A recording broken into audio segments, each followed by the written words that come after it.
can I ask you one question? I said, what? If I go to USM, what are my chances of going for my PhD?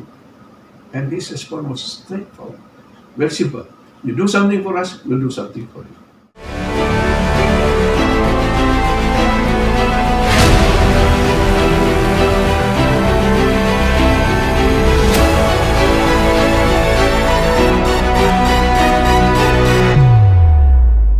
Straightforward, very simple. You do something for us, we'll do something for you. I said, I take it. So I resigned from University of Malaya, although at that time I was already Deputy Dean for the Faculty of Education, maybe because I was one of those who can speak Malay and as well as English. There was a transition from English into Malay.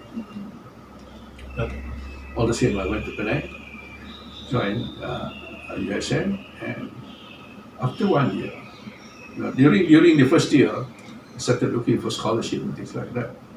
University has got provision, but I'm too early. I'm not even 1 year, how can I get?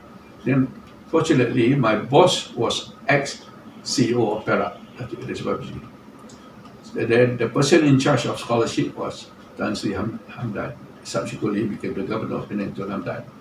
And they knew me for my success in first class honors.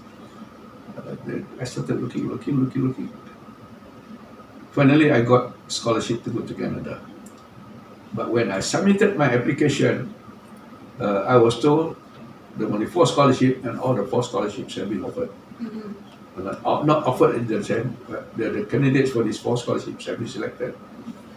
There goes my chance. But God again was kind. Oh my God, I cannot believe it. One of the candidates decided to decline. The moment this person declined, my application was submitted to the Canadian government, and without much question, they took it straight. And I got to pack, sell my car, everything. I got 3 children then. The youngest was 6 months old. Pack everything, let's go to Canada and stuff. So I went. Oh, halfway I nearly came back because the children were beyond control. But my wife was very, very good in the sense that she is very patient, she's tolerant and things like that. That gave me the spirit, the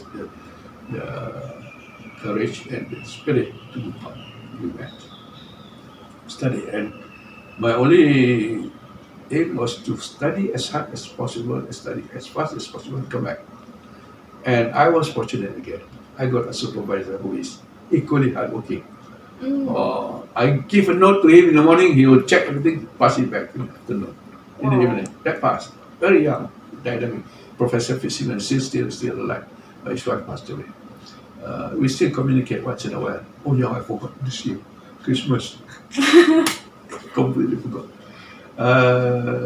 So I studied, so within 2 years, 8 months, I completed everything.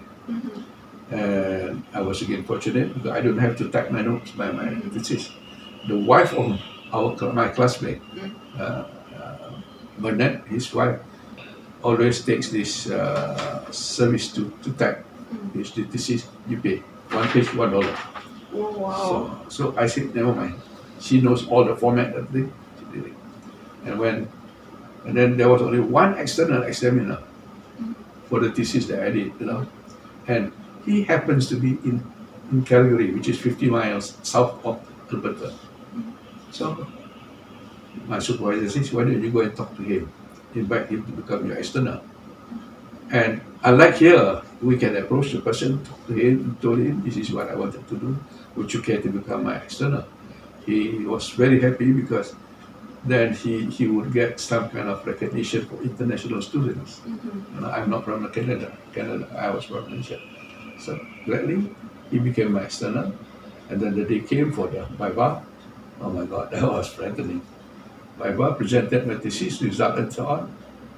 And the lady who typed my thesis was very meticulous, I suppose. There's only one typological error. That's all I have to do to check. Correct, just one mistake. Wow. And then when external examiner came out and shook my hand and said, I like your literature review. Deep inside myself, goodbye.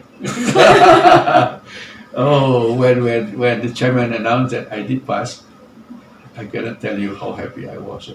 I felt like jumping and saying, yeah, but I do. What literature review about?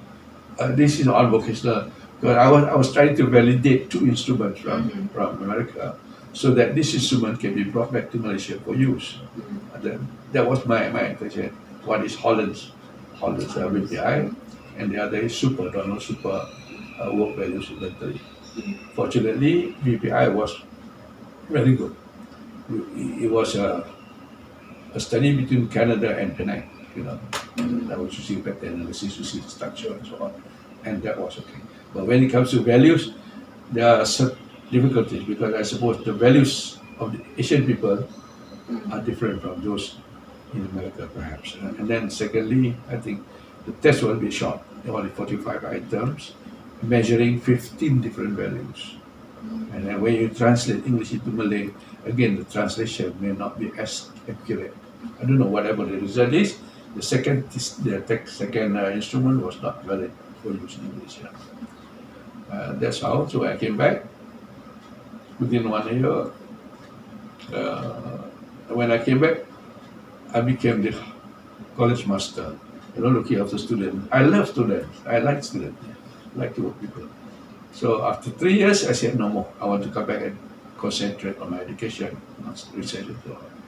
But before I could sit down, the minister who was then Tun Musa Hitam, the deputy prime minister now, not previously, appointed me as deputy vice chancellor for student affairs. So I stayed on there. I thought after 3 years, because the contract is 3 years. After 3 years, maybe I could come back somehow. Continue until about 17 years. Actually, I was appointed in 1978 and I retired in 1993. But because the contract is 3 years, my services were extended to 95. 17 years of student affairs work. I cannot tell you. I'm very happy. I find that working with young people makes me, gives me a kind of, cannot explain what feeling it is. I'm just happy because they're just like my own children.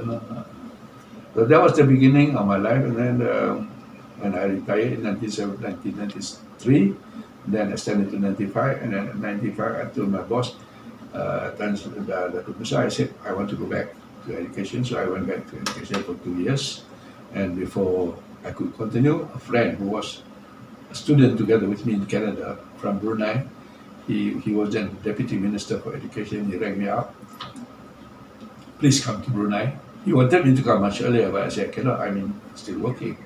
So when he came for the meeting with Dato Synergic in Langkawi, he called me, he said, I know you are now retired, so no more excuse, you have to come. So like it or not, I went. And I went for 3 years, hoping to gain some new experiences.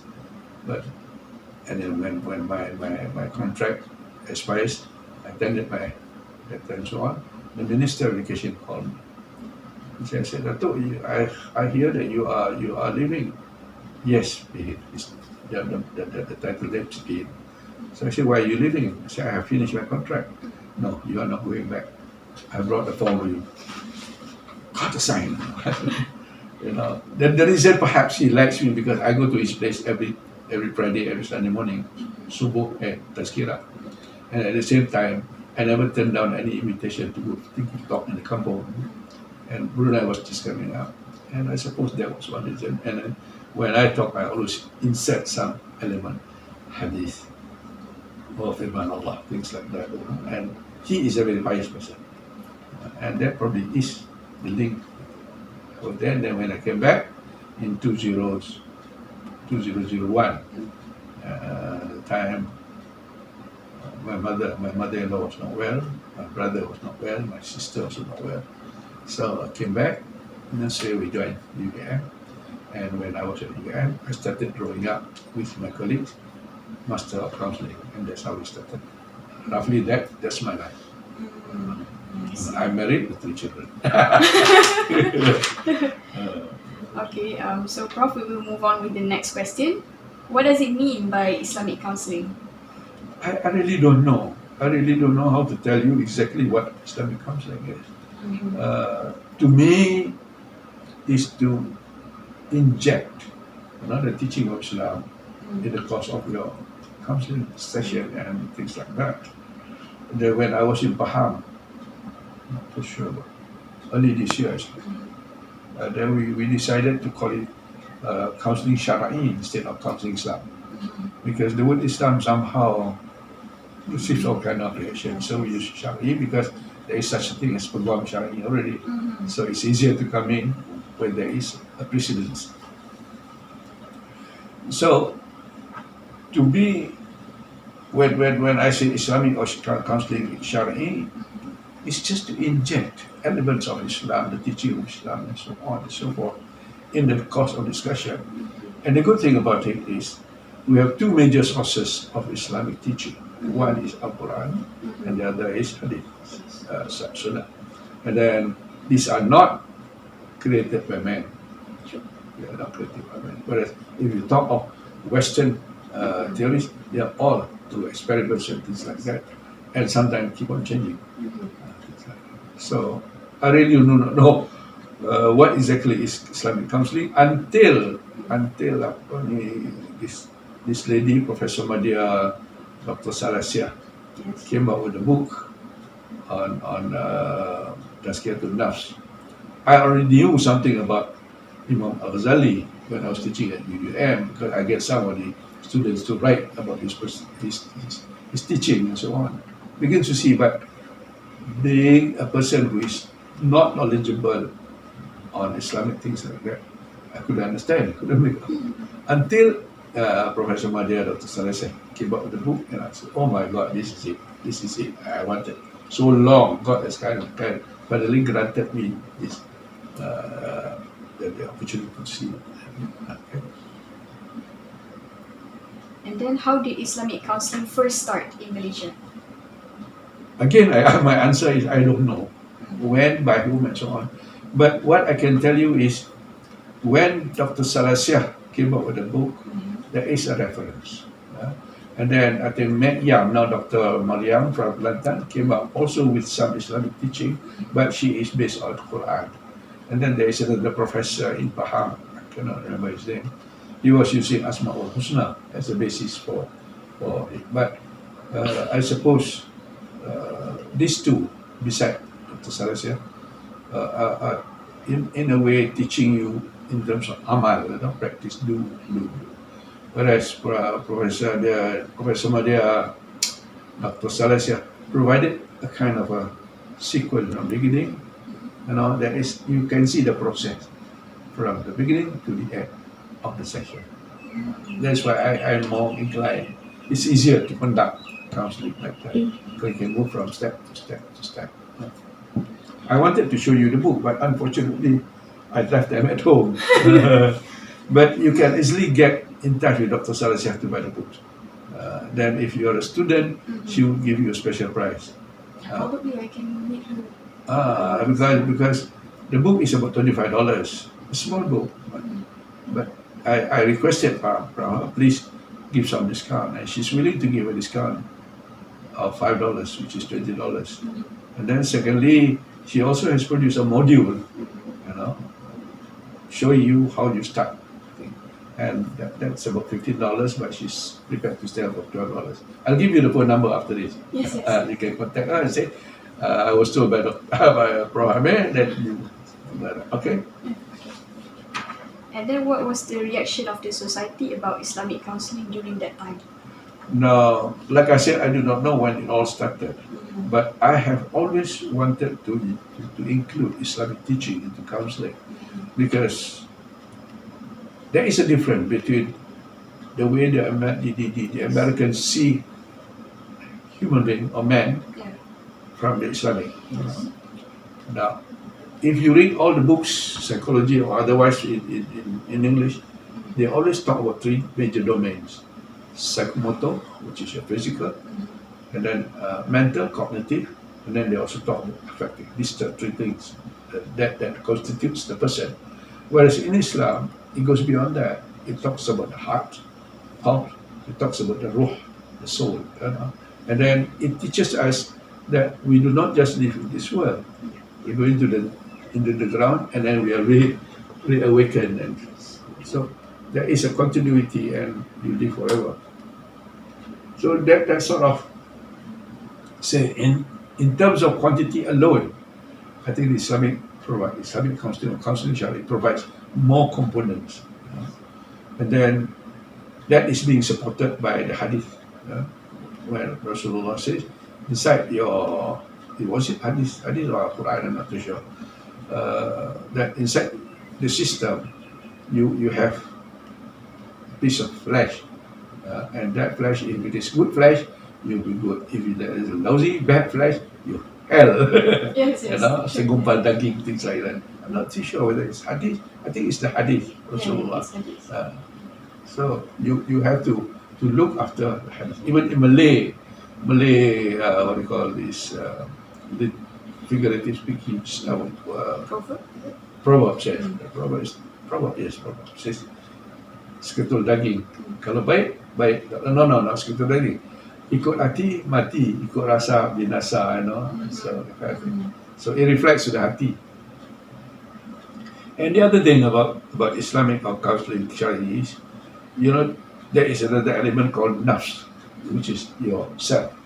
Now yourself is being looked at from as something that's got stages of development, a psychological development that is not a physical development. It started with amara and it ends up with kamila, step by step. And then if it is step by step, then you also have, if you are in amara, these are characteristics that you are here. If you move up, then the characteristic keeps on improving, become better and better.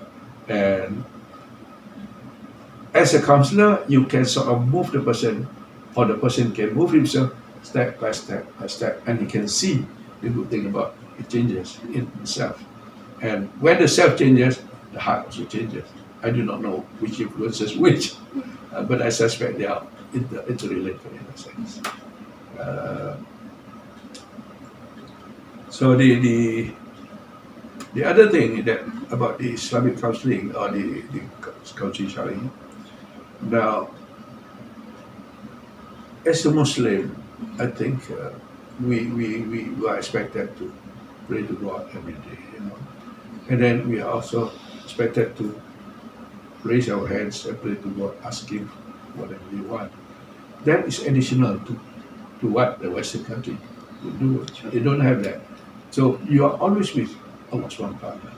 And when you are always with Allah subhanahu wa ta'ala, the Satan will not come close to you to disturb you or whatever. Hopefully. That's why I'm more inclined to Islamic, because you get closer and closer to God. Because I noticed that there are so many weaknesses in terms of Western perspectives with regards to counseling, always weaknesses, but Islamic counseling is very comprehensive. Yes. Exactly. The good thing is, there is also a reward system from Allah. You do this, you get that. You do this, you get that. And the promise is by Allah. He has not been breaking his promises. Okay? In the Quran, it says, "Innaka la tukhliful mi'ad." Sesungguhnya Allah tidak akan mungkin janji. Banyak kali, many times, that kind of statement was made. Okay, question number 5. What are the key elements in Islamic counseling? Oh, that's different. Now, like I said to you, the Western thinking, they have got three domains. They call it domains: cognitive, affective, and psychomotor. Whereas in Islam, first you have the jasad, the physical thing, and beside that you have nafs, which is the self. Then you have the qalb, hati. Then you have the akal. Then you have the emotion. You also have emotion. What else? I cannot remember offhand now. But definitely it's a lot more than what the Western thinkers are thinking. And then each one is described very clearly. Self, this is what it does. Body, this is what. And then your qalb, akal, and then I suppose there's about 5 or 6 in terms, elements in Islamic personality.